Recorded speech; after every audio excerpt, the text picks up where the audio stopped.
Chers amis, nous sommes en compagnie de Monsieur Louis Laurence, que vous avez peut-être connu sous le nom de Le Fermier Louis Laurence. J'espère que vous passez une belle soirée. Merci d'avoir accepté notre invitation, Monsieur Laurence.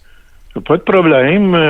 Quand on veut parler de la lutte, puis avec intelligence, toujours disponible. J'aime ça.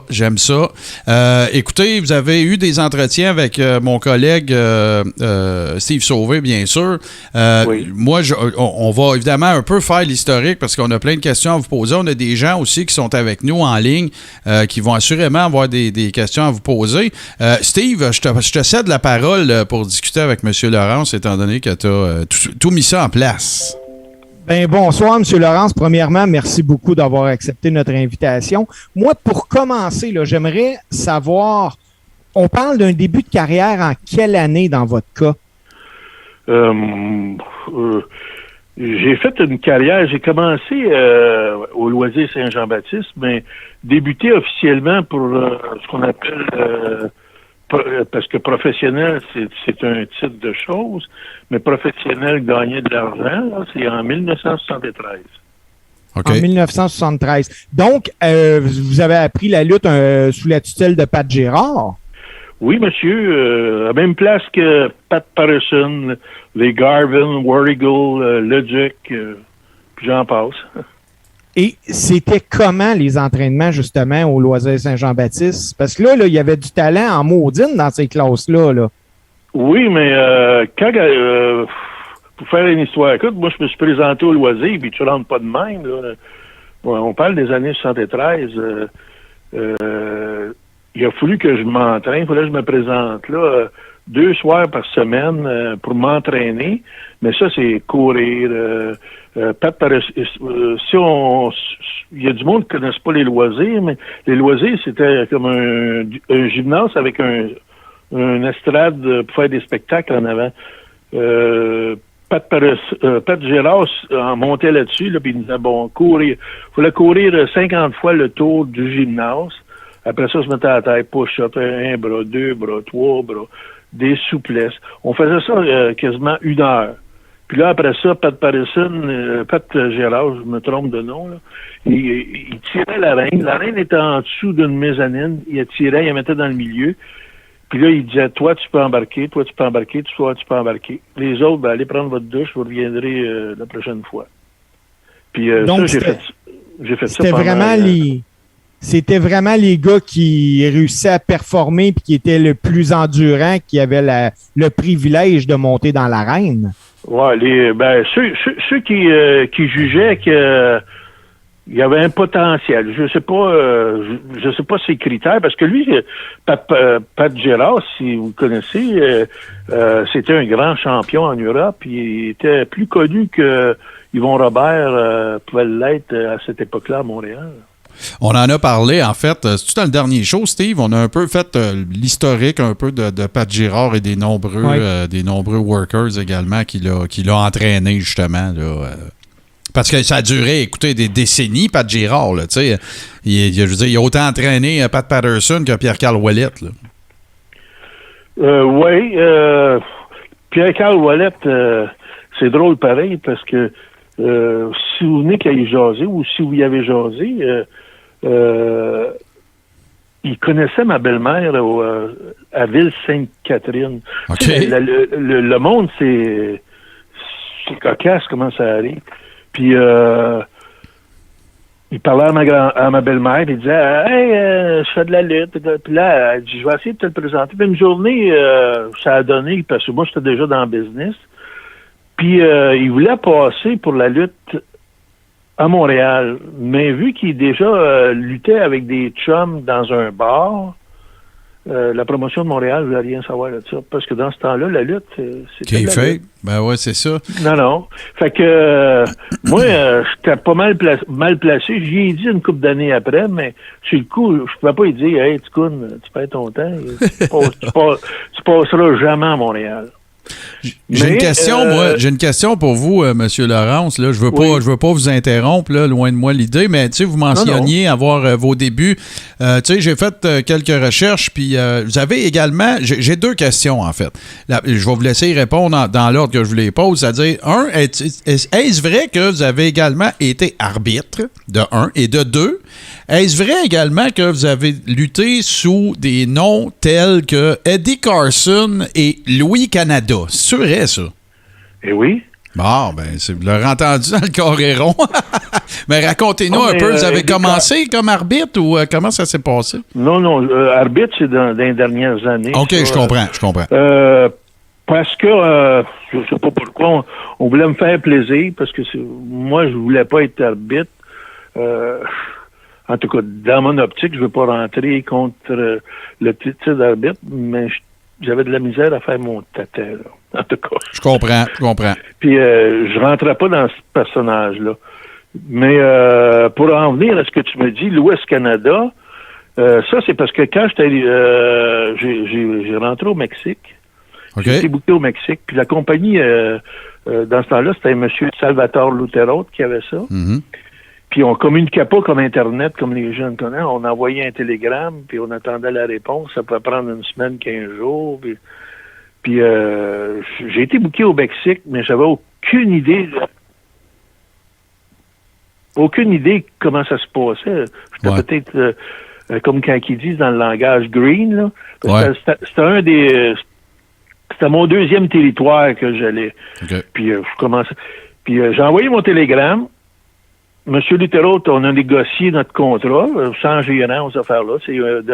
Puis là, il dit oui, je suis prêt à le faire, mais j'ai dit moi, j'ai envoyé un montant d'argent sur le télégramme, puis il m'a accepté. Un garantie. Ouais, c'est ça. Parce que ça, là, ça tombe bien que vous parliez de ça. Je veux pas vous interrompre, mais tu sais, souvent, là, on parle dans les années récentes des premiers contrats garantis qui ont été octroyés, mais ça existait dans le temps des territoires aussi. Là. Tu me donnes un minimum de temps par semaine ou tu sais, des affaires comme ça. Là. Pouvez-vous confirmer ça? Mais oui, mais moi, avec l'expérience que j'avais 22 ans. OK. C'était pas évident de demander ça. C'était pas évident. Je dis, moi, il me demandait. Puis là, je ne vais pas demander trop cher. Je demande une garantie minimum. Il dit oui. Mais quand je suis arrivé là-bas, le garantie minimum, je l'ai gagné. Il me faisait lutter 6 jours par semaine. Puis je voyageais parce que le Mexique, le territoire, c'était plus fort à cette époque-là que la World Wrestling Federation à Montréal, aux États-Unis. Parce que Lutero, il était propriétaire de ses propres arénas. Il y avait l'aréna de Mexico, sur je me souviens plus du nom de la rue. Il y avait le Colisée de Mexico. Il nous envoyait à Acapulco. Puis à Acapulco, c'était gros comme le Centre Paul Sauvé, ça. Puis il y avait de la lutte, si je me souviens bien, le dimanche soir, puis le mercredi. Mais le promoteur, il disait à peu près 400 ou 500 lutteurs qui travaillaient pour lui régulièrement. Ben ça puis, c'est une affaire qu'on mentionne pas assez souvent aussi, tu sais. Le Lucha Libre là, au Mexique, là, puis je parle de avant la WWE, puis avant que ça prenne d'assaut les chaînes câblées, puis tout le kit. C'est presque une religion là, au Mexique. Là. C'est démentiel comment c'est gros. Là. Je roule juste une parenthèse. Dans mes années de lutte, là, les dernières années, j'ai travaillé comme administrateur pour la lutte internationale. J'ai rencontré un gars qui s'appelle Ian Atkinson. Oui, mais ça, M. Laurence, on va en parler tantôt. Okay. On va en parler tantôt. Okay. Mais je veux juste, parce que je le sais, que tu sais, nos fans là, au Coréron, là, particulièrement, nous autres, ce qu'on fait, c'est on parle de lutte old school. Hein? On parle de la lutte moderne, mais on s'intéresse à tout ce qui date un petit peu et très respectueusement aux années plus vintage. On va dire ça comme ça. Je dirais pas l'âge d'or par respect pour vous, M. Laurence. Sauf je veux juste vous mentionner aux gens qui nous écoutent, si vous suivez ou vous êtes au courant de l'existence de ce qu'on appelle la CMLL, qu'il y a plusieurs gens qui sont passés par là, que ce soit Conan, que ce soit Rey Mysterio, que ce soit même Vampiro est allé, tout ça. C'est Salvador Lutero, là, le fameux monsieur, c'est le fondateur. C'était son père. Moi, j'ai travaillé pour le fils. Le fils. Il y avait Ça a été fondé en 1933 par, si je comprends bien, là, ce serait par Salvador Senior. Ouais. Puis moi, j'ai fait affaire avec Lutero Junior. C'est ça, voilà. Et pour ceux qui se demandent si MLL, qu'est-ce que ça veut dire? Ça veut dire Consejo Mundial de Lucha Libre. Voilà. Ouais. Puis, juste ouvrir ou fermer une parenthèse. Oui, bien sûr. Moi, j'envoie mon télégramme. Il dit, on t'accepte tel jour. Parfait, j'arrive. J'arrive le vendredi à Mexico City. Je parle français, un petit peu anglais. J'arrive à l'office, puis ils n'ont jamais entendu parler de moi. Oups. Ils ne savent même pas qui je suis. Fait que là, ils ont cherché. Le télégramme que j'avais envoyé, comme quoi j'arrivais tel jour, il était sur le bureau de Lutero, mais Lutero était parti en Espagne pour le voyage d'affaires. Fait qu'il n'avait pas donné personne l'ordre que j'étais arrivé, tu sais. Fait que, puis ça, écoute, je suis convaincu que vous n'avez pas été le premier non plus, là, tu sais, ça devait être un cas assez classique, là, tu sais, de promoteur qui book un gars, le gars débarque, c'est à l'autre bout du monde. Tu sais, je pense à Puerto Rico, là, avec les colonnes, je suis sûr que c'est déjà arrivé, tu sais, qu'un gars se fasse appeler, tu vois, ouais, viens-t'en, viens envoyer son package, son vidéo, tout, et ce point-là, t'es qui, toi? Je suis sûr que... Oui, imagine-toi, 22 ans à mon époque, puis 22 ans aujourd'hui, j'imagine que, en tout cas, j'arrive là-bas, puis à faux, je me débrouille. Il dit, tu reviendras, toi, il était le vendredi, tu reviendras lundi, puis il dit, on va s'occuper de toi.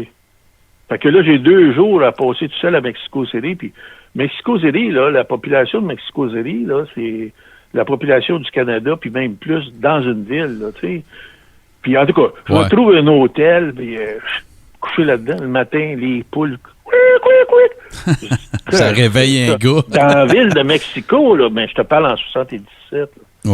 Ouais. J'ai eu de la misère, mais je me suis vite adapté. Puis juste pour dire la promotion, j'ai commencé à voir les gars acrobatiques. Là, gars, puis j'ai commencé à essayer de les imiter. Puis Lutero m'a fait venir dans son office, puis il me dit, hey, jeune homme, parce que sa secrétaire parlait français, elle était venue à l'Expo. Ah, OK. Elle parlait un petit peu français. Elle était venue à l'Expo 67 à Montréal. Elle était fière de dire qu'elle me parlait français. Quand elle me voyait, elle voulait me parler français. En tout cas, tu mets toutes les choses sur ton bord, là. ouais, ben non, c'est bien clair, c'est bien sûr. Mais Lutero me fait venir dans son office, puis il dit, moi, là, je t'ai fait venir ici, là, parce que t'es différent. Il dit, les gars, là, qui font de l'acrobatie, puis 3-4 kilomètres, là, et Johnny. Fait que là, moi, il me faisait lutter contre les Santos, Mil Mascara, les plus gros, là, tu sais. Puis Mil Mascara, c'est une vedette internationale. Absolument. Puis eux autres arrivaient, faisaient 2-3 culbutes. Moi, je les attendais en bas, puis pow! Un coup de poing sur la gueule. Puis le monde capotait là-dessus, ils n'avaient jamais vu ça. Eux autres, les gars faisaient juste des coups de poing, des coups d'avant-bras, ils faisaient pas ça. Eux autres faisaient 3 culbutes pour une savate. En tout cas, ils ont adoré mon style. J'ai resté 1 an là-bas. J'ai été champion. J'ai une ceinture chez moi de là-bas. Là. Fantastique. Puis là, on va régler 2-3 affaires en même temps. Vous me confirmerez si je suis dans l'erreur ou pas. En fait, la CMLL, ça a été fondé en 1933, mais ça ne s'appelait pas la CMLL, ça s'appelait la IMLL. Et ça a été fondé par un monsieur qui s'appelait, justement, comme vous l'avez nommé tantôt, Salvador Lutero. Sauf qu'il a cédé les rênes de la compagnie à son fils dans les années 70 qui correspondrait à votre arrivée. Sauf que son fils, est-ce possible qu'il s'appelait Chavo? Ou si le monsieur est encore là? Non, le plus jeune, ça. Oui, OK. Bon, ben c'est ça. Fait que ça confirme un peu qu'il y a eu un autre Salvador, puis ensuite, il y a eu Chavo qui probablement était impliqué, mais c'est pas nécessairement. Ça veut pas dire non plus nécessairement que vous avez été... Puis dans ce temps-là, j'étais pas connaisseur, mais il y avait une autre compagnie, c'est la AAA, mais il appelait ça la lutte indépendante. C'était une autre organisation, puis ils commençaient à voler les grosses vedettes de Lutero, puis les emmener. Mais la AAA, c'est le Booker, en fait. On va, je fais un peu l'histoire en même temps. C'est que c'est au début des années 90 que le Booker de la CMLL de l'époque, qui s'appelait Antonio Peña, il a démarré la AAA. Et à cette époque-là, dans les années 80, là, pour ceux qui trippent NWA, la CMLL, c'était le territoire de la NWA NWA du Mexique. La AAA, c'était ce qu'on appelait un territoire outlaw, là, si on veut, là, qui n'était pas fédéré par la NWA. Puis là, ben maintenant, regarde, ça roule encore, AAA, puis... il y a un paquet de gens qui sont passés par là. Puis oui, tu sais, moi, je suis très impressionné parce que je ne le savais pas, M. Laurence, que vous aviez travaillé avec Santos, que vous aviez travaillé avec Mil Mascaras. Il y a des Hall of Famers de la I là-dedans. Là. Oui, je nommerais des noms, peut-être ici, ils ne sont pas connus, mais là-bas, c'était vraiment connu. Puis Paul Leduc, il a été... à cette compagnie-là, peut-être 10-15 ans avant moi. Je te dis ça, là, parce que quand j'étais là-bas, on m'a demandé on m'a montré des photos, on me dit, connais-tu? Ouais. Je le connaissais de réputation, mais, fait que, là, t'es pas trop sûr. Des fois, tu veux dire oui, puis tu te fais haïr comme tu peux... parce que moi, pendant que j'étais là, j'ai booké Jacques Rougeau Junior, Jimmy Rougeau. Dans ce temps-là, il s'appelait Jimmy. Là. OK, oui. Il avait 16 ou 17 ans. Puis il voulait travailler partout, puis personne ne le prenait parce qu'il s'appelait Rougeau, puis il y a la jalousie. Là. Tu sais, c'est pas la même chose. C'est pas Raymond Rougeau. Raymond Rougeau, c'était un nom établi, mais Jimmy était après faire son nom. Ouais. Puis j'avais emmené des photos de lui là-bas, parce que entre-temps, j'ai été là-bas, puis dans le bout du mois de septembre, eux autres, ils fêtent la Révolution, puis tout ça. Il n'y avait pas de lutte, c'est fermé pendant une semaine. Fait que j'étais revenu à Montréal, puis c'est là que j'ai rencontré Jimmy Rougeau. Je le connaissais pas. Je l'ai connu au Loisir Saint-Jean-Baptiste. Il commençait avec Pat Théo Patterson, parce que j'ai vu souvent Pat Patterson au Loisir, il venait faire son tour c'est sûr. Il a commencé là lui aussi d'ailleurs. Ouais. Ben, comme Ronnie Garvin, comme un paquet de monde, là, il y en a plusieurs qui ont commencé là. Raymond aussi en faisait mention qui avait travaillé là. On l'a eu il y a quoi, peut-être 7-8 épisodes. Mais là, je vous emmène ailleurs, M. Laurence, parce que ça, c'est pas mal intéressant, puis vous vouliez en parler de toute façon. Mais là, en 86, vous êtes à Sault-Sainte-Marie en Ontario, puis là, ben il y a quelqu'un qui s'adresse à vous, puis ça a l'air d'être un green qui veut s'établir, tu sais, commencer à travailler dans le business, entre guillemets. Puis on parle ici... Il travaillait pas du tout. Non, c'est ça, exact. Rien. Pour mettre ça en perspective aussi, parce qu'on en a déjà parlé, c'était pas longtemps également après le fameux accident, bien sûr, à Tarzan Tyler, Pierre Lefebvre, Adrien Desbois. On parle ici, il y a plusieurs des personnes qui sont avec nous autres vont probablement plus le connaître sous le nom de Vampiro, mais racontez-moi ça un peu, parce que là-dedans, il y a du Abdullah, il y a un paquet d'affaires, là, ça c'est super intéressant, là. Ouais, mais moi, à cette époque-là, c'est moi qui transportais l'équipement de lutte, là. OK. Puis tout, là. Ah oui. Puis okay. j'ai juste à ouvrir les guillemets, je faisais plus d'argent que les main events. Parce qu'on me payait le transport, mais je travaillais pas 1 heure par jour. Là. Moi, je partais, c'est une grosse responsabilité aussi. J'arrivais avant, fallait que je sois sûr que la reine soit là, qu'elle a bien arrêté. Fallait que les vendre les programmes, les photos, puis en tout cas. Puis je rentre là, puis tu parlais de l'affaire des 3 gars qui sont morts. Là. Ouais. C'est moi qui ai découvert, la police était là. J'arrivais de Chicoutimi, moi. Puis je suis arrivé, puis eux autres ont parti un petit peu à la fin. Ah ouais, moi, j'étais là quand ils ont sorti Pierre Lefebvre du fossé. Là. En tout cas, c'était pas boire, en tout cas. Elle, là, OK. Le Pierre Lefebvre, c'était un gars de quoi? 5 pieds 10. Mais quand ils l'ont tiré, il avait l'air d'un gars de 6 pieds 4. Il était cassé en morceaux. Il était dans le char à Adrien Desbois, un autre gars des Loisirs Saint-Jean-Baptiste. Puis, comment il s'appelle? Tarzan Tyler? Ouais, Courville. C'est deux, Courville, puis... mais j'ai vu ils m'ont montré, ils ont ouvert l'ambulance, puis ils m'ont montré des sacs. Puis là, j'ai vu un sac, le sac d'Adrien Desbois, mais c'était pas le sac à Adrien Desbois, c'était le sac que Richard Charland lui avait donné comme cadeau, là, ou je sais pas quoi. Puis là, tu viens confus, tu te demandes, c'est-tu Richard Charland ou Adrien Desbois? Mais en tout cas, la police m'avait demandé des détails. J'avais donné le numéro de téléphone de Dick Marshall, qui étaient à Québec, qui pouvaient les renseigner. Là, puis, parce que les gars, on était... Hey, c'est la veille de Noël.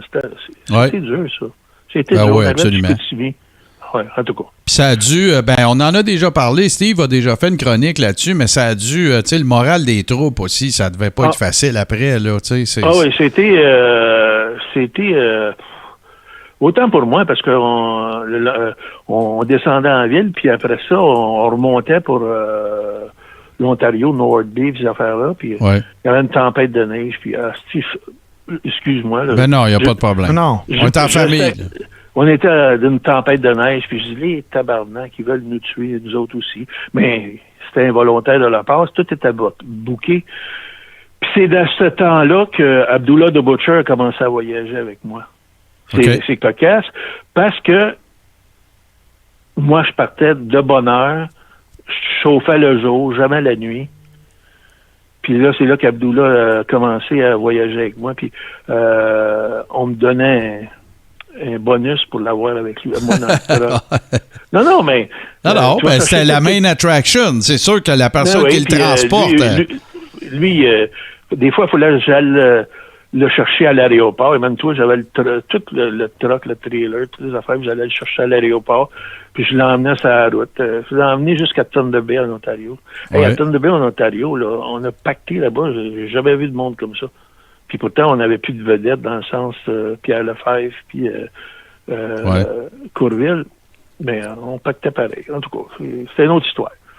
Non, c'est ça, mais là... me parler de... Ben oui, c'est ça. Fait que là, vous êtes à Sault-Sainte-Marie, c'est en 86, puis là, il arrive un petit bum là, qui essaye de faire de quoi avec ça, puis il se présente à vous. Il mesure 6 pieds 2 ou quoi, puis il vient me voir, puis il dit, tout en anglais, monsieur, je vais aller... tu connais-tu une école de lutte? Puis là, je le regarde, puis c'est drôlement, parce que... J'ai dit, pourquoi payer pour une école de lutte? J'ai dit, tu payes pas pour apprendre la lutte. La lutte, tu l'as ou tu l'as pas. Tu payes pas pour aller dans une école de lutte. Puis ça, c'est mon idée, puis je le reste encore comme ça. Là. Okay. Mais il y en a qui font des écoles de lutte, peut-être tes chums ou des... Mais moi, j'ai jamais payé, j'ai jamais... Écoute, en tout cas. Puis j'ai dit, non, j'ai dit, moi, t'as rien qu'à te présenter. Puis je sais pas, je voulais m'en débarrasser ou n'importe quoi. Puis Abdullah était là. Abdullah me dit, enlève-les de là, ce gars-là. Débarrasse-toi. Je sais pas pourquoi ils disent qu'Abdullah, lui, il s'est servi du nom d'Abdullah pour monter dans le update, dans la lutte. Parce qu'Abdullah voulait absolument pas qu'il se tienne alentour de la reine, il voulait pas rien savoir. J'ai dit, ben oui, Abdullah, il n'y a pas de problème. Mais moi, je savais qu'Abdullah, après cette tournée-là, il était plus là, tu sais. Lui, il se promenait de territoire en territoire. Là, comme moi, j'ai dit au petit gars, si tu veux apprendre la lutte, puis moi, je t'assure que je ne le reverrai plus jamais de ma colline de vie, j'ai dit, t'as qu'à te présenter à la lutte. Moi, j'arrive, le show est à 8 heures, moi, j'arrive vers 2 heures l'après-midi, tu m'aides à monter l'arène, je vais te faire une coupe de shot là, sur l'arène, puis Mais je savais pas que ce petit gars-là restait à Thunder Bay, puis que... il n'y avait pas une crise de tôle, puis en tout cas, il était vraiment... Puis il avait les cheveux blidés comme Billy Idol. Ça, il me disait toujours son idole, c'est Billy Idol. Puis moi, le Québécois de Montréal, c'est Billy Idol. C'est qui ça, Billy Idol? J'avais aucune idée. Je l'ai su après. Mais ce gars-là, là, il s'est présenté partout. Il est même venu à Montréal. Ouais. Puis là, à Montréal, je dis, coudonc, je te vois partout où tu couches. Ben, il dit, je couche des abris d'autobus, des ci, des ça. Je dis, ben, voyons donc. Fait que là, c'est là que j'ai parlé à ma femme. J'ai dit, hey, on est seul.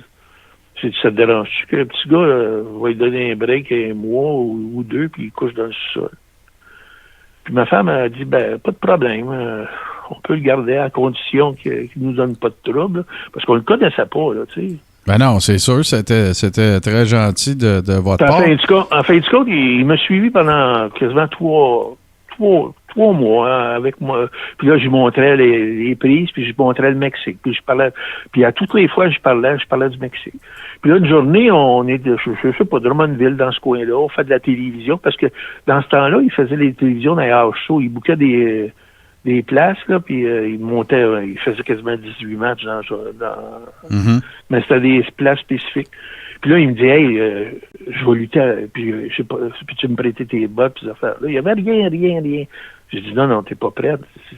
J'ai dit, tu vas te tuer, là. J'ai dit, ils vont t'embarquer, puis ils vont faire un flanc de toi, là. Ils vont te prendre bing, bang, bang, ils vont faire une poche de pétard. Puis après, tu comptes, c'est ça qu'ils ont fait. Ils ont fait une poche de pétard. Il a lutté, je pense, j'ai des vidéos chez nous de ça, contre Devil D, là, je veux dire, Steve Strong. Oui, ben on en parle souvent de Steve Strong. Moi, c'est un de ceux à la lutte internationale qui m'impressionnait bien gros dans le temps. J'étais petit, j'avais 14 ans. Là. Ouais. Puis, en tout cas, ils ont fait des projets pétates, puis là, il est parti. Puis, j'ai été un bout de temps sans en entendre parler. Puis, là, il me rappelle, puis il voulait partir d'une promotion. Il avait rencontré un gars à Toronto. Ils m'ont fait descendre là, ils voulaient me donner un montant, puis tu sais, ils voulaient partir d'un office.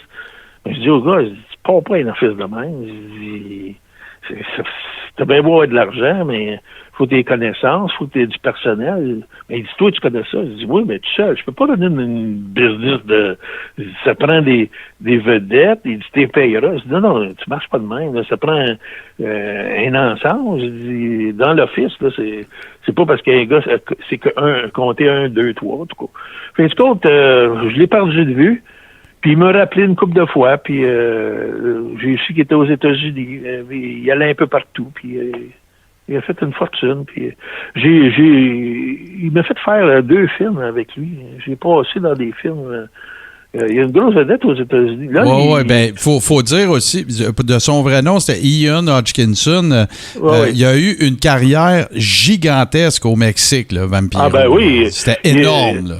Il était à peu près ce que vaut Hulk Hogan aux États-Unis, au Mexique. L'autre affaire aussi, parce que moi, tu sais, Vampiro, il est reconnu, tu sais, pour... Il y en a qui disent de lui qu'il y a une petite tendance à être agrémenteur, tu sais, c'est-à-dire que, tu sais, bon, puis écoute, un lutteur, c'est un worker, mais c'est vrai de dire, parce que moi, je l'ai déjà vu dans une show interview, si vous connaissez pas Sean Oliver puis Kayfabe Commentaries, je vous invite à découvrir ça, il y a beaucoup d'informations super intéressantes, mais il a joué. C'est vrai de dire qu'il a joué dans la Ligue, la OHL, donc la Ligue junior de l'Ontario. Et c'est également vrai de dire qu'il a été repêché en 10e ronde par les Canadiens de Kingston. C'est vrai, ça.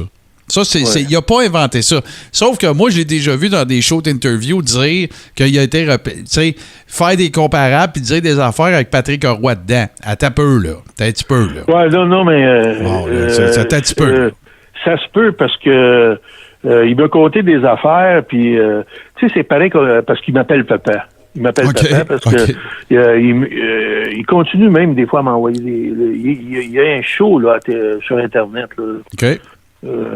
Mais j'ai même Pat comment il s'appelle? Pat Laprade m'avait appelé aujourd'hui parce qu'il était venu à Montréal. Puis il a fait un show au Corona. Oui, absolument. Il m'avait rendu hommage. Puis j'avais dit à Pat Laprade, j'ai dit non, c'est pas mon gars, j'ai des enfants. C'est un gars que j'ai une bonne... Ben, vous y avez donné un bon coup de main parce qu'il vous remercie souvent. Un bon break. Ouais. Puis on était peut-être 20 ans, 25 ans sans se voir. Puis quand on s'est vu, c'est pareil comme si c'était juste hier. Là, ouais. Je sais pas si ça arrive à toi avec des habits, là. Puis,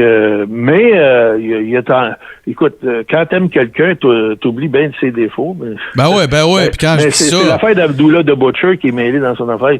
Il n'y a jamais eu plus que... Parce que j'ai rencontré Abdullah de Butcher quand il revenait ici de temps en temps. Il était à une salle, là, pour une petite compagnie. Là. Puis les gars, tu sais, ils payent un montant, puis il vient faire un show, puis il repart. Puis j'ai dit, tu connais ça? Ian Hodgkinson, il dit, je connais pas ça, là. J'ai jamais entendu parler de ça. Fait que, tu sais, ils sont servis de son ombre. Fait que ça, c'est comme n'importe quel business, hein. Oui, puis c'est parce qu'il y a de l'anecdotique là-dedans, c'est correct. On comprend le kayfabe, je veux dire, regarde, là, faut vendre l'étiquette, faut qu'il y ait du monde dans l'aréna, puis c'est bien correct. Là. Moi, quand je dis ça, là, j'en pense pas moins de bien. Parce que moi, je voulais vous poser la question, est-ce que vous êtes familier avec une promotion puis un show de TV qui a roulé pendant, ça fait quelques années de ça, qui s'appelait Lucha Underground? Est-ce que ça vous dit quelque chose? Oui. Bon, voilà. Puis moi, je l'ai trouvé fantastique là-dedans, Vampiro. Je le trouvais incroyable. Là. Vraiment. Oui, mais comme on dit, dans la lutte, il a évolué de cette... Oui, absolument. Ce qui fait, c'est pas des affaires que moi, je faisais dans mon temps. Parce que moi, j'ai montré la base, j'ai donné une philosophie de la lutte, puis lui, il l'a mis à son image à lui, puis ces affaires-là. Tu sais? J'ai une anecdote aussi, peut-être qu'il y a des gens qui le savent. Moi, j'étais au courant de ça parce que je l'ai déjà entendu en parlant en entrevue, mais à un moment donné, Ian Hodgkinson ou peu importe, là, Vampiro, était bodyguard pour Milli Vanilli. Dans un article de Pat Laprade, il en parle, mais moi, je l'ai entendu en parler, là, justement, à Sean Oliver de Kayfabe Commentaries, puis c'est ça qu'il mentionnait. Tu sais, lui, il dit, moi, là, j'étais le bodyguard de ces deux gars-là, de Milli Vanilli. Tout le monde sait de quoi on parle, là, ceux qui sont avec nous présentement. Puis, il dit, moi, je faisais partie des 4-5 personnes sur la planète Terre qui savaient là, que c'était pas eux autres qui chantaient, puis c'était du lip-sync. C'est quand même... Tu sais, quand on parle, Steve, tu te rappelles, on parlait de Pat Girard, on a parlé de plein de monde. Tu sais, les lutteurs, c'est toujours des personnages, débonnaires, puis exubérants. Tu sais, ils ont toujours une histoire à raconter. Puis, tu sais, combien d'histoires, M. Laurent, vous allez pouvoir en témoigner, tu sais, combien d'histoires que vous entendez de n'importe quel worker, à un moment donné, qui va raconter que d'un territoire à l'autre, qui est en char avec un tel, puis t'es arrivé telle affaire. Tu sais, en avez-vous, vous, des histoires incroyables là, qui peuvent vous être arrivées? On veut pas nommer de nom, on veut pas vous mettre dans l'embarras, mais tu sais, des histoires de route, là, vous devez en avoir assez incroyables. Je me souviens, un soir, j'étais dans le territoire de Calgary. Mm-hmm. Mais c'est assez grand, Calgary. Quand Calgary, puis on dit les Hart Brothers. Donc, quand on était là-bas, on disait qu'on avait une heart attack. OK, ouais. C'était tous des Hart. Ah ouais, c'est ça, exact. Puis, je me souviens d'un soir, ils fournissaient le transport. On avait une grosse autobus, puis on pouvait voyager avec un genre de station wagon. Puis moi, j'ai pris le station wagon parce que je voulais arriver à Calgary plus vite. Puis à la fin du compte, il y a eu une grosse tempête là-bas. Puis notre dernier show, je pense, c'était à Regina. Okay. Puis on descendait, puis le soir, le lendemain soir, on était à Calgary. Mais on a pris le chien, on n'a jamais... puis moi, vous n'avez jamais rendu?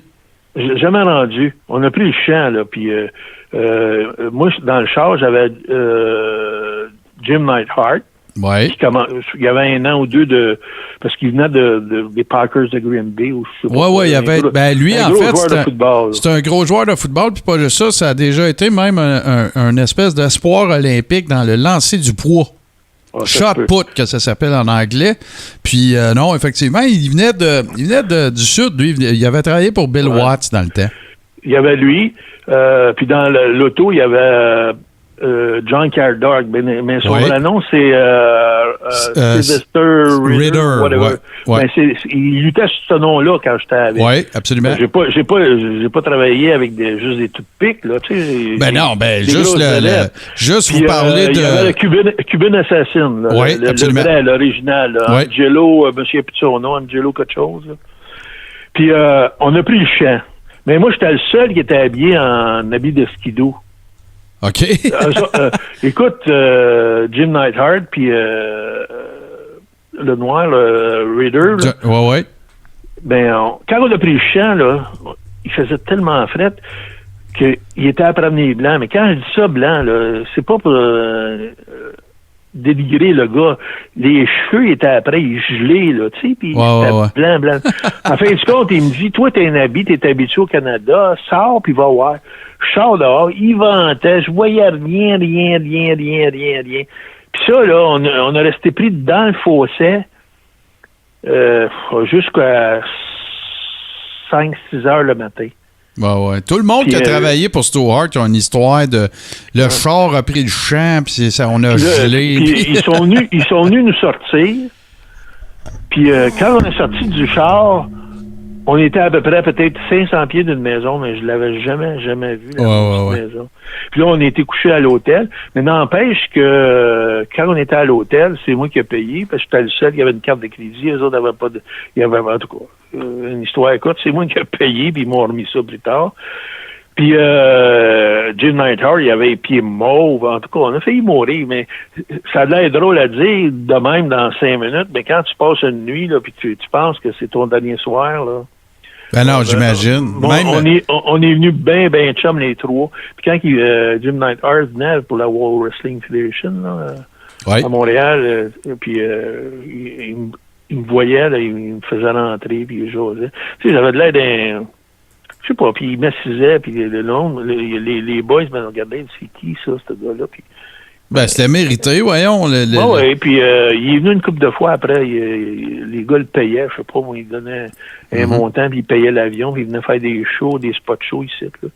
Puis souvent, il dit... puis même Bret Hart, il disait... Hey, Mr. Louis Lawrence is here. Parce qu'à Calgary, j'ai fait le plus puis le beau temps. Mais moi, c'est des matchs contre Dynamite Kid. Dans ce temps-là, Dynamite Kid, il pesait... il était petit. 190 livres, habillé, trempé. Mais moi, j'arrivais du Mexique, fait qu'on était capable de suivre. Tu sais, un beding. Ben oui, puis le Boxing Day, puis tout ça avec ce gars-là. Ben écoute, fait que là, on résume ça avant de passer à d'autres choses, là. Fait que là, vous avez travaillé avec... Vous avez fait... C'est parce que moi, je suis un gros fan de l'époque des territoires, OK? Fait que je vais vous poser des questions. Puis, les époques de quoi? L'époque des territoires. Tu sais, l'époque... Fait que, tu sais, j'y connais pas mal toutes. Là. Je peux pas mal vous parler de tous les promoteurs américains là, avant que Vince y passe la gratte là-dedans, là, OK? Ouais. Fait que là, on a parlé du Mexique. On a parlé de Stampede Wrestling. Est-ce que vous avez travaillé pour d'autres territoires, mettons, américains? Avez-vous travaillé avec le Sheik à Détroit? J'ai travaillé pour parce que tu as mentionné plus tôt, j'ai travaillé pour avant qu'elle devienne la World Wrestling. Dans le temps. Ouais, puis moi, j'étais à Montréal, puis...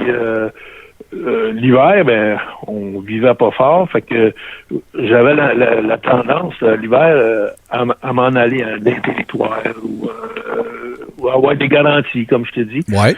Puis Gino Brito, une année, il me dit à moi, il dit Louis, serais-tu prêt à rester à Montréal? Mais là, je commençais à être un petit peu plus vieux dans le business. Okay. Puis là, je dis oui, je peux rester à Montréal, mais il faut que tu me donnes une garantie. Je dis, moi, parce que des fois, il y a des semaines, on luttait une fois, des fois, on luttait 3-4 fois. Moi, je peux pas me fier les payes qu'ils me donnaient, parce que je dis, moi, j'ai une famille, enfin, moi, mon épouse, là, cette année, ça fait 40 ans qu'on est ensemble. Tu sais, mais moi, quand je partais, peut-être j'ai une mentalité différente de bien des boys, c'est que moi, il fallait que je revienne chez nous avec de l'argent. Ben non, c'est bien sûr. Là, faut que ça donne de quoi, là, c'est clair. J'étais à Terre-Neuve 3 ans, puis des fois, c'est moi qui payais, qui subventionnais les gars, tu sais. En tout cas, les gars, ça buvait, le gros hôtel, en tout cas, ça foirait, je veux pas rentrer dans les détails. Non, mais il était cassé, puis il disait, Louis, puis moi, il m'appelait le cheap, mais aujourd'hui, en tout cas, une autre histoire.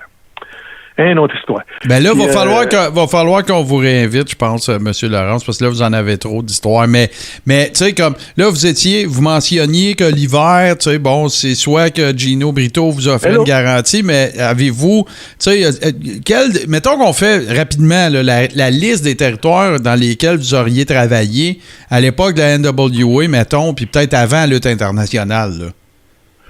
Ouais, ben j'ai travaillé à Porto Rico. Ouais, OK. En Alberta, j'ai travaillé pour eux autres. J'ai travaillé en Angleterre. Ouais. À Londres. Puis à Londres, ça a l'air drôle parce que tu l'as mentionné tout à l'heure. Quand je suis là-bas, ils voulaient me faire quelque chose. Puis c'est la promotion Dale Martin. OK, ouais. Puis quand je suis arrivé là-bas, j'ai dit, moi, j'étais un élève de Pat Gérard. Tabarnak, là. Ouh, là, ils ont dit, rentrer ici. Parce que Pat Gérard, le booker qui était là, c'était un de ses amis. Puis voilà. Puis il m'a ouvert des portes. C'est pour ça que je te dis, des fois, c'est pas ce que tu sais, c'est qui tu connais. Qui tu connais, ben oui. Puis le Pat Gérard, Steve nous en a parlé, il a lutté pour la reine. Écoute, il n'y a pas grand-chose qu'il n'a pas fait, ce gars-là. Là. Puis je sais pas ce qui est arrivé. Quand je suis revenu de l'Angleterre, j'avais une lettre. Puis j'ai donné ça à Pat Girard, puis il s'est mis à broyer quand il l'a c'était pour lui, ben oui. Puis je sais pas ce qu'il y avait dedans. J'ai lutté aussi pour des maritimes. Des Dupré? Pour Northwest Célébrité. C'était nommé Al Zing qui était... OK, mais vous n'avez pas la famille Dupré, aviez-vous travaillé avec eux autres? Non. Il y a eu... à l'époque que j'étais là, Al Zing, lui, il était à l'opposition à Dupré. OK. Puis il y avait les frères Cormier, hein? Oui. Mais eux autres aussi. Fait qu'il était rendu, il y avait 3 promotions dans ce coin-là. Oui. Puis ça, là, d'ailleurs, là, on va faire un petit aparté, M. Laurent. Ça, c'est une affaire qui n'est pas très connue. Les historiens de la lutte sont au courant, mais il y avait un énorme following de la lutte dans les maritimes à cette époque-là. Il y a des gars comme J.J. Dillon qui ont travaillé là. Rocky Johnson, le père de The Rock, qui est originaire de là. Tu sais, il y avait une grosse tradition de lutte dans les maritimes canadiennes. Puis il y a un paquet de monde qui sont passés par là. J'ai connu beaucoup. J'ai connu beaucoup. À toi fois, parce que comme je te disais tout à l'heure, j'ai demandé à Gino Brito un garantie. C'est parce que Gino Brito, lui, il faisait venir des vedettes de New York à Montréal parce que sans ça, tu sais, à tous les lundis soirs au Paul Sauvé, il y avait mais New York demandait des gars en Renato, puis moi, j'étais à l'échange. OK. Fait que je faisais partie du garantie. Fait que quand j'allais à New York, j'allais là à peu près à toutes les 3 semaines. J'étais là pendant un hiver. Wow. Puis j'avais un garantie, mais quand j'allais là, Gino me dit, tu sais, je te book à New York, je suis obligé de te donner une garantie. Fait que les semaines que j'allais à New York, il me donnait pas mon garantie. Alors, parce que là, vous pouviez vous renflouer avec ce que vous avez. Mais là, avez-vous fait Madison Square Garden? J'imagine que oui. Non. Okay. Mais moi, c'est parce que pour toutes les compagnies sont de même, pour sauver de l'argent, tout ce qui était dans le nord, proche du Québec puis de l'Ontario, les préliminaires, ils prenaient les gars de Montréal. OK. Ils n'étaient pas obligés de leur payer l'avion. Puis, oui, c'est sûr. Fait que, puis, moi il me demandait de descendre avec mon char. Il me donnait un montant pour mon char. Il me payait mon hôtel. Il prenait soin de moi. Puis ça veut-tu dire ça? Les autres, je ne sais pas. Hein. Quand vous alliez dans le nord de l'Ontario, est-ce que c'était encore les Tonnés qui étaient là ou c'était après? Quand j'ai été dans le nord de l'Ontario, c'était Larry Kazaboski. J'ai été dans le nord de l'Ontario pour la lutte internationale. OK, il y avait pas ça. C'était Jack Britton, le père de Gino Brito. Oui. Soit dit en passant, là, si tu écris le nom Brito, puis si tu écris le nom Jack Britton, tu regarderas, là, la seule différence, c'est que Gino Brito, il a pris son nom du nom de Jack Britton, parce que c'est pas son vrai nom, Jack Britton. Puis il a enlevé un T puis le N, ça a fait Brito. Absolument, ben oui. Puis, sauf erreur de ma part, ne venait-il pas, lui, de l'Outaouais? Je pourrais pas te le dire. En tout cas, possible. Là. Ben vas-y, Steve, Oui, ben moi, je vous écoute parler là, depuis tantôt, là, puis ça me brûle les lèvres. Je vous entends, M. Laurence, parler de plusieurs lutteurs avec qui vous avez travaillé, tout ça. Oui. Avez-vous lié des amitiés qui, encore aujourd'hui, une fois de temps en temps, on s'appelle, puis des choses comme ça? Oui. Tu parlais de Ian Atkinson. J'ai aidé plusieurs gars au Québec. Je sais pas si c'est dans ma nature. PCO, c'est moi qui a donné une ouverture pour aller en Ontario. Puis tout à l'heure, je parlais qu'il ne pouvait pas travailler à Montréal. Puis là-bas, là, une petite promotion de rien. Il voulait avoir un Canadien français parce que ça attirait. Parce que Larry Kazaboski m'a fait venir dans le Nord parce que moi, je faisais le Superstar Wrestling au 12. Oui, c'était un Canadien français. Puis là, il se servait de moi pour attirer du monde dans son territoire dans le Nord. Puis ceux qui ne savent pas, le nord de l'Ontario, il y a beaucoup de Français, une grosse population française. Ben oui, puis quand vous dites, je veux juste être sûr de comprendre, M. Laurence, quand vous parlez de Superstars of Wrestling au 12, vous parlez de la WWF à l'époque, là, qui faisait ça à... Non, avant ça, bien avant ça. OK. C'était à George Cannon. Si vous allez sur Internet là, vous cherchez George Cannon, je sais pas, là, il y a George Cannon, il est arrivé, puis c'est lui qui faisait l'opposition à Gino Brito à Montréal, mais c'est deux chums. Mais Gino Brito était au Centre Paul Sauvé, puis lui, il était à Verdun. OK. Lui, ses têtes d'affiche, c'était Louis Martinez, puis Sailor White. Sailor White, ben oui, OK. Santos, ces affaires-là. Ouais. Puis Paul Sauvé, ben, c'était Gino Brito, Tony Parisi, puis toutes ces affaires-là. Mais là, le temps va nous manquer, M. Laurence, mais moi, je trippe à vous entendre parler. J'espère que c'est la même chose. J'en suis convaincu pour les gens qui sont avec nous, puis ceux qui vont nous écouter en rediffusion. Mais moi, j'ai une question à vous poser. Là, ça va être la dernière, mais... tu sais, bon, aujourd'hui, là, la thématique de notre émission, on va parler beaucoup de rivalité.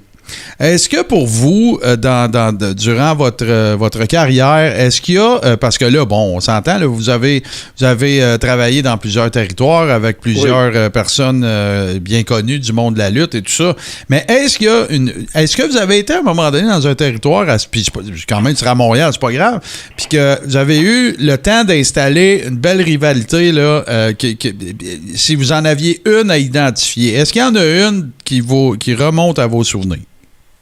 Ben, je comprends pas le sens d'une rivalité entre deux gars. Oui, entre vous et un autre worker, un autre lutteur, là, tu sais, que ça a donné des matchs mémorables dont vous vous rappelez, que c'était stiff, tu sais, qu'il y avait du monde en masse dans la place, là. Parlez-nous de vos bons souvenirs un peu. Moi, je te dirais, mon souffre-douleur, j'ai traîné pendant longtemps les premières années, là. C'est Dan Ferris. OK. C'était pas... c'était un bon worker. Avec lui, là, on faisait des matchs mémorables parce qu'on a fait des têtes d'affiche pour Larry Kazabuski dans le nord de l'Ontario. Mm-hmm. J'ai travaillé pour George Cannon, Superstar Wrestling, là, à Terre-Neuve contre lui. On a fait tellement de matchs qu'on n'avait même plus besoin de coller. Juste savoir les doigts aller, il savait où ce que je voulais aller. Parce qu'il n'y avait pas Internet, puis la TV, elle ne voyageait pas comme quand on voyage aujourd'hui, là. Non, puis je suis en train de pendant que vous racontez ça, là, je suis en train de faire des petites recherches de même, là. Tu sais, pour vous donner une idée de qui il est question, là, Dan Ferris, si vous allez sur YouTube, vous allez trouver des matchs contre le Destroyer, contre Magnificent Morocco, contre Hercules Ayala aussi, qui est peut-être un petit peu moins connu, Ivan Koloff, Gino Brito, fait que c'était quelqu'un, là, c'est un routier, là, c'est quelqu'un qui... Dans notre temps, c'était pas comme aujourd'hui, là. Aujourd'hui, là, tu parles à un gars, moi je suis champion, on sent encore. Dans notre temps, c'était pas champion. Nous autres, c'est non, c'était pas champion. On revenait dans le vestiaire, puis le monde avait crié, ils avaient levé de leur chaise. C'était parfait. On s'en foutait qui gagnait ou qui perdait. On a gagné notre argent. Moi, je m'appelais le Time Killer. Okay. Je te conterai une histoire qui paraît être drôle. Moi, j'ai lutté dans le bout de d'Ibouski ou Matane. Puis Bravo, il faisait la finale, mais il luttait le même soir à Chicoutimi. OK. Fait que là, fallait qu'il fasse. Ils ont fait lutter, mettons, le deuxième match, un match pas important, mais il fallait qu'il fasse une monture pour les autres semaines, mais il fallait qu'il soit présent dans cette patate-là. En tout cas, il fait son match, prend le char, prend le traversier, puis moi, j'embarque sur la reine, puis il me dit à moi, il dit, Louis, t'as qu'à regarder dans le coin, là, puis quand la lumière flashera, c'est « let's go home ». Fait que là, j'embarquais sur le ring, puis il disait « une chute à finir ». Fait que moi, je ne savais pas combien de temps j'étais prêt sur la ring. 10 minutes, une demi-heure, une heure, j'attendais. C'est ça, vous faisiez du temps, finalement. OK. Puis là, avant de vous laisser aller pour vrai, là, ça va être ma dernière question, c'est votre lutteur, tu sais, JC va en avoir une après moi, mais votre lutteur, tu sais, je veux pas dire le mot idole, puis c'est pas grave si vous avez travaillé avec, mais tu sais, peut-être quelqu'un qui vous a beaucoup inspiré dans le monde de la lutte ou quand vous étiez plus jeune, qui a fait que vous êtes devenu lutteur ou peu importe. Si vous aviez à m'en nommer un là, qui a eu beaucoup d'impact sur vous, ce serait lequel? Impact? Impact, ou tu sais, que vous aviez une affection particulière pour ce worker-là. Mais moi, là, je connaissais pas ça, la lutte. OK. Puis j'entendais toujours parler de Édouard Carpentier. Évidemment. Édouard Carpentier. Hey, j'ai été 5-6 ans voyager avec Édouard Carpentier. Mhm. Puis il m'a dit une affaire, cet homme-là, c'est un gentleman. Puis quand on faisait le tour, mettons, de la Gaspésie, là, on me disait, tu t'en vas avec Carpentier, là, j'étais content parce que partout où c'était, le monde rouvrait. J'ai couché à Québec, ça ne nous a pas coûté de maudite scène. On arrivait dans un restaurant, le monde ne voulait pas qu'on paye. Tandis que Oh, ouais, c'était une vraie idole. Puis tu le regardais, là, puis il était charmant. Il avait le tour de parler au monde. En tout cas, il avait le tour des embobinés. Ben, tu sais, les gens, évidemment, là, qui est d'origine française, mais souvent surnommé le Flying Frenchman. Puis à un moment donné, on va évidemment faire quelque chose de plus complet sur lui.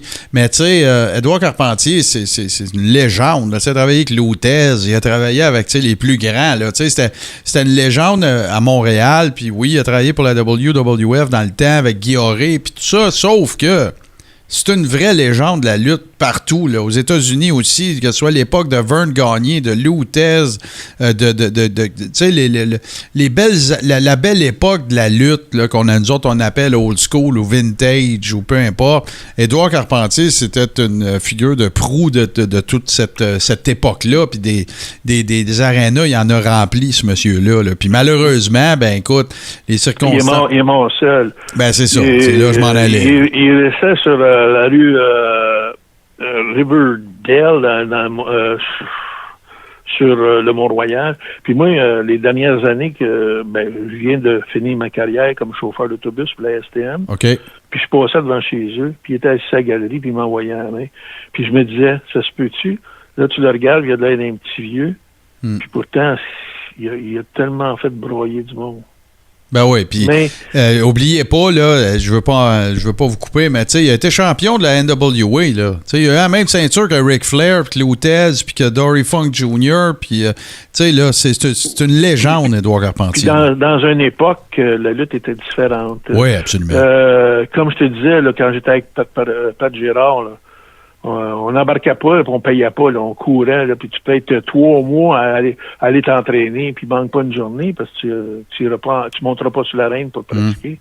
Ouais. Puis quand tu montais sur l'arène, là, tu pratiquais pas la lutte, là. Tu pratiquais, là, il faisait faire des maudites affaires. Tu montais sur le 3e câble, puis il dit, garoche-toi en bas. Quand tu le sais pas, là, tu tombes sur les fesses, là, t'es longtemps marché boiteux, hein. Non, mais tout l'exercice qu'il nous a fait faire pendant 3-4 mois à terre, on apprenait à tomber sur le marbre. Ouais. Sur le marbre. J'ai compris après quand il nous a dit si tu es capable de faire. Au début, on ne sait pas ce qu'il dit, là, mais quand tu commences à comprendre qu'il nous fait tomber sur le marbre, après ça, on prenait des. En tout cas, c'est puis ton monsieur, tantôt, là, Steve m'a demandé si on avait des contacts avec les autres lutteurs. Mm-hmm. Mais j'ai encore des. Claude, je sais pas si vous connaissez Poirier. Luc Poirier. Rambo, ben oui, c'est un grand chum à PCO, ça. Bon, ben ça, c'était un autre gars que j'ai rentré dans le business. Lui, il était au centre Claude Robillard, puis il était lanceur de poids. Mm-hmm.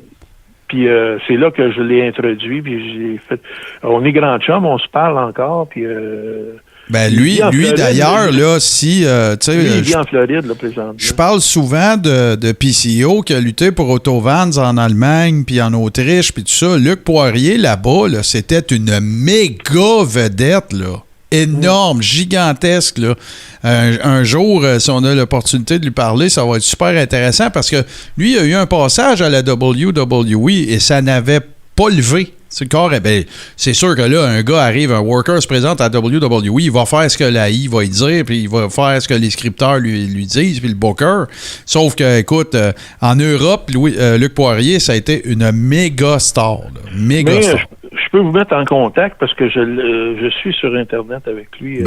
Ça va nous faire plaisir parce que, justement, la semaine prochaine, M. Laurence, avant de céder la parole à mon chum JC qui va avoir la dernière question de votre entrevue, la semaine prochaine, justement, on va parler de lutteurs qu'on considère qui ont été sous-estimés dans l'histoire de la lutte. Puis, il y en a plein, je suis sûr. Tiens, on va vous faire, avant que je cède la parole à JC, si là, je vous le dis, là, vous avez juste le droit de m'en dire un. Selon vous, là, quel a été un des workers les plus sous-estimés, peu importe l'époque, là, que ce soit la vôtre, récente, avant ça, je vous laisse nous en nommer un. Oh. Sous-estimé, là. Tu sais, si vous comprenez pas que ce gars-là n'a pas été une superstar. Là. Ben, tu parlais de Poirier, là. C'est parce qu'à Montréal, quand tu travaillais, là, que ce soit n'importe quel lutteur, tu ne vas pas passer. Je veux pas dénigrer personne. C'est parce que je suis un des premiers qui a eu de la misère à travailler parce que moi, on me comparait avec Raymond Rougeau à l'époque. OK. Fait que je ne pouvais pas aller là. Moi, mon père n'est pas promoteur, moi. OK, fait que ça faisait partie là, des... Luc Poirier, dans son époque, lui, il avait Bravo. Fait qu'il ne pouvait pas passer par-dessus Bravo. Je comprends. Fait que là, un local ne pouvait pas se faire supplanter par un local. Voilà. Mais non, mais écoute... famille ou pas, là. Famille ou pas. Ici, il est à trois. Brito, Bravo, puis un bout de temps, Jean Ferré, Frank Valois. Oui. C'est eux autres qui avaient le contrôle de la lutte. Oui, absolument. Fait que t'étais déjà rendu 3 babyface. Tu ne peux pas en avoir 50. Non, c'est ça. Les autres étaient déjà... Mais les gens qui... Fallait leur emmener un peu comme ils ont fait avec Hogan 80-90. Ça prenait une écurie de heel, tu sais, justement pour nourrir les Dino Bravo puis les Ricky Martel puis tu sais les faces qui étaient là, c'est clair. Le chose idéale, c'est Pierre Lefebvre, là, c'était le meilleur chum, il jouait dans le cours avec Raymond Rougeau. Il a viré les Hills parce qu'il dit si tu veux travailler, il faut que tu... Ben oui, c'est ça. Faut que je me batte avec toi et pas... Parce que je pourrais jamais passer par-dessus toi. Non. Fait que là, on a la sélection de M. Louis Laurence. Il a mentionné Luc Poirier. Maintenant, je te cède la parole, JC, parce que tu avais une question. Eh bien, M. Laurence, moi, ma question, ça tournerait... vous savez, tous les lutteurs que j'ai entendus dans les podcasts ont beaucoup d'anecdotes concernant King Tonga. J'aimerais savoir si vous en aviez une. Ben, King Tonga, King Tonga, je pense qu'il aurait pu mettre Bravo dans sa poche. Mais parce que M. Laurence, la semaine passée, on a fait Steve nous a présenté une espèce de top 5 des lutteurs les plus tough, mais dans la vraie vie, qui sont passés par la lutte internationale ou la lutte au Québec, on va dire ça comme ça. Puis c'est toujours Tonga qui arrive premier tout le temps. Il y a Billy Robinson. Billy Robinson, mais il était vieux, mais c'était quelque chose. Ouais, c'est un shooter classique. Mais, je me souviens, à Rimouski, il y avait un dur à cuire là-bas qui était karatéman, puis qui disait que la lutte s'était arrangée, ces affaires-là. Ouais. Puis King Tonga, il a lancé un défi, puis il dit, viens sur la ring. Puis je sais que, je me souviens pas dans quelles années, King Tonga embarquait sur la ring, puis il disait à n'importe qui dans le stand embarqué, puis si vous tenez plus que 5 minutes contre moi, il donnait un montant, puis il n'y a jamais personne que... Ben non. Puis il y a tellement d'histoires. Même à Québec. Hey, ce gars-là, c'était un Samoan. Là. Il arrivait de l'île de Tonga, en fait. C'est un peu la même affaire que les Samoyens, là, la famille de toute la gang, là, de Peter Maivia, puis tout ça. Là, mais non, c'était un dur à cuire. Puis écoute, des histoires de 7-8 polices qui revolent dans les airs. Puis... J'ai été ben chum avec, parce qu'ils m'ont booké une couple de fois contre lui. Puis je l'ai regardé, j'ai dit tabarnak, je peux pas lutter contre toi. Il dit Louis. Il dit je suis pas pour t'inventer la lutte, là, tu sais c'est quoi. Il dit, on n'aura pas de misère, moi puis toi. Monsieur Laurent. C'est parce que t'entends parler des gars, des fois, il dit lui, il est stiff, il va t'arracher la tête. Ouais. Moi, je suis arrivé, il dit il va m'arracher la tête, je dis avec d'autres gars. Puis il me dit qu'est-ce que tu veux que je fasse? Ben non, c'est un bon gars. Ah non, c'est ça. Ben, Monsieur Laurence, comme vous qui n'avez pas eu de difficultés avec King Tonga, ben nous autres, on n'aura certainement pas eu de difficultés à avoir un entretien super intéressant avec vous. Merci infiniment. Merci d'avoir accepté l'invitation de Steve. Merci d'avoir été aussi généreux. Puis j'ai l'absolue certitude. J'aimerais ça, à un moment donné, là, ça serait le fun qu'on ait l'occasion de se reparler. Avant que tu finisses, ouais. Steve, il vient de l'Abitibi, j'ai entendu dire. Hein? Non, il aimerait ça. Il aimerait ça. Moi, je suis de Valleyfield. Mais il n'y en a pas un qui venait de l'Abitibi? Moi, je viens... Ben, c'est probablement moi. Moi, je viens pas... Ben là, vous allez dire, bon... Oui, je viens du Témiscamingue. Mais vous avez déjà sûrement lutté à Ville-Marie, ça, c'est sûr. Mon genre, il vient de... comment ça s'appelle? Pas Ville-Marie, l'autre ville à côté. Oh mon Dieu, Lorrainville? Non, Montréal... Non. Non, il n'y a pas de Nord. Nous autres, on n'a pas... Mais c'est pas... Ah, Notre-Dame-du-Nord. Notre-Dame-du-Nord. Ben oui. Il y a une réserve indienne pas loin de là? Oui, absolument. Bon, mais on vient de là. Puis ma fille, elle travaille à Rouyn-Noranda. Parce qu'on était faire un documentaire, là, quelques années, pour une compagnie qui n'existe plus, mais qui était à Rouyn-Noranda, Balbuzard. Ben oui, absolument. Je connais très bien. Je connais les fondateurs aussi. Mais j'aimerais bien ça, si tu es solide avec, c'est parce qu'ils ont filmé, on était 10 lutteurs qui étaient là, puis on a fait un match de lutte. Oui, je suis au courant de ce projet-là, parce que quand j'étais ben là, c'est peut-être pas arrivé en même temps que j'étais là, mais j'étais dans les médias quand... Moi, je suis originaire du Témiscamingue, mais je suis retourné vivre à Rouen à partir de 2010, mais on passera par Steve, on se parlera de ça offline, mais d'après moi, je peux fort probablement vous aider. Quelque chose avec... pas nécessairement moi, mais d'autres. Parce que là-dessus, on était 10, puis sur les 10, il y en a 5 déjà de morts. On va définitivement se reparler, M. Laurence. Je veux pas vous faire de fausses promesses, mais je pense que je peux vous aider. Si on pourrait avoir les petits morceaux de carton là, qui restent de ça. Ben, on va... comme je vous dis, j'aime pas ça faire de fausses promesses, mais en tout cas, s'il y a possibilité, je pense que je peux peut-être vous aider. Ah, ça serait un cadeau idéal. Bon, ben... Ça serait dans votre lignée à vous, là, dans le sens... ben oui, c'est sûr. Parce que ces gars-là, ils ont été filmés pendant 24 heures, puis ils parlaient juste de shots de lutte, puis d'affaires de... Oui. Je pense que c'est très enrichissant. Oui, absolument. Ben écoutez, M. Laurence, encore une fois, un énorme merci. On va définitivement se reparler de ça. Steve sait comment me contacter, puis on pourra mettre ça en branle et ben écoutez, encore une fois, très content de vous trouver en bonne mémoire et avec toutes les histoires que vous nous avez racontées. Messieurs, je vous laisse saluer M. Laurence avant qu'on fasse une courte pause pour vous revenir avec notre top 5 rivalités favorites. Allez-y, messieurs. Eh bien, merci beaucoup, M. Laurence. J'ai vraiment, vraiment apprécié. Puis j'ai apprécié surtout le côté humain. Tu sais, vous avez voyagé partout dans le monde grâce à la lutte et tout ça. Puis là, les 3 petits Québécois que nous sommes, on vous fait une invitation. Vous acceptez, vous êtes généreux comme ça. Ça démontre le grand homme que vous êtes. Ah, c'est pas un grand homme, c'est moi-même. Puis j'aimerais tellement que le faire vivre à d'autres ce qu'on a vécu. On avait du plaisir. Ben, vous l'avez assurément fait ce soir, ça, je vous le garantis, M. Laurence. C'est sûr que je vois les commentaires des gens qui nous regardent, là, que c'était une superbe entrevue, fait que merci énormément. JC? Je veux en profiter pour vous remercier, M. Laurence, parce que moi, j'ai bu vos paroles depuis le début. C'était des anecdotes. Je vous écouterai encore toute la soirée, honnêtement. Puis j'espère qu'on va vous réinviter, parce que, naturellement, comme le dit Steve, vous êtes un gentleman, vous êtes extrêmement généreux. Merci. Puis, je vous remercie beaucoup. Puis si vous réussissez à voir les films, j'ai beaucoup de vieux archives chez moi. Puis s'il y en a qui veulent investir leur temps, une caméra, un montage, n'importe quoi, je suis prêt à leur aider. Je veux pas faire d'argent, je veux juste partager la joie. Ben moi, ça donne, M. Laurence, que je suis assez bon là-dedans. Puis c'est un peu ça que je fais dans la vie. Fait qu'on va assurément se reparler. Ben merci beaucoup. Hey, merci les amis qui sont avec nous. On fait une très courte pause puis on vous revient tout de suite après pour le top 5 rivalité. Merci encore à M. Laurence. Au plaisir.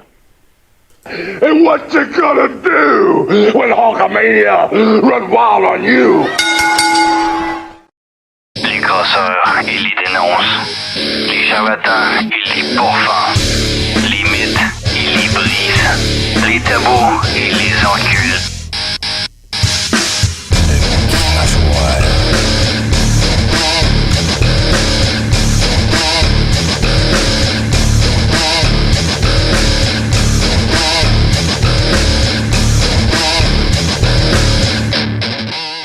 Fait que moi, j'ai juste une affaire à dire. C'est wow. Écoute, je sais pas si les gens qui sont avec nous autres ou qui vont nous écouter réalisent qu'on vient de parler avec un gars qui a travaillé avec Junkyard Dog, Jim Neidhart, Dynamite Kid. C'est sûr qu'il a déjà travaillé avec André dans le temps.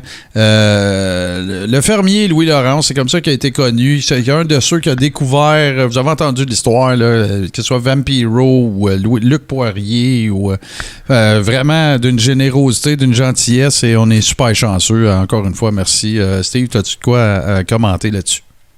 Écoute, moi, là, je pense que le sang m'a arrêté quand il a dit qu'il voyageait avec Abdullah de Butcher. Ben, le sang t'a arrêté en parlant du Butcher.